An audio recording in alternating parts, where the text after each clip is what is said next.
man thrusts his hands into the sand. Then he chants a mantra. Both hands were pushed hard. A powerful force burst out of the sand. Then the sand transformed into countless war horses. With a hissing sound, they rushed towards the sea. Then the man's hands clenched again. Together the horses crossed the sails of the ship. In an instant, the ship runs aground and is easily righted. Finally the man clapped his hands together. And he was gone in style. And he was Jonathan, one of the last remaining wizards in the world today. But with great power comes great responsibility. Jonathan soon attracted the attention of the Earl of England. The Earl proposed to Jonathan that he be sent to the front to help his country against the French army. Jonathan is eager to serve his country and immediately accepts. But what he didn't expect was, when he and his servant came all the way to the battlefield, he finds the soldiers treating him badly. The general scolds him, and his only role was to help the soldiers read the letters from their families. But in a casual conversation with the soldiers, he overhears the soldiers complaining about the difficult mountain roads. The Louis Vuitton he just bought was almost ready to be scrapped. To prove his worth, Jonathan suddenly came up with an idea. The next day, he took his servant to the mountain, picking up a stone from the ground. Then,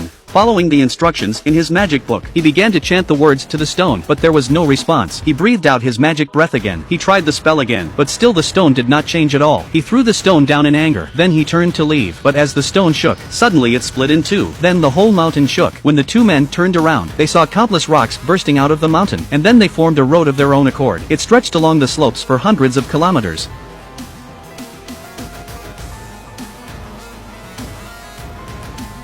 Very good. Soon the soldiers were on a flat road. The general was very pleased. Immediately Jonathan was made master of Merlin, something Jonathan hadn't expected. The general seemed to think that he was omnipotent. He asked him to remove an entire forest. But Jonathan said that forests are not rocks. They have a consciousness of their own. It was almost impossible to move them. However, the general was adamant. Jonathan had no choice but to do as he was told. So the next day, he was led by the soldiers. He found the oldest tree in the forest because he wanted to negotiate with it.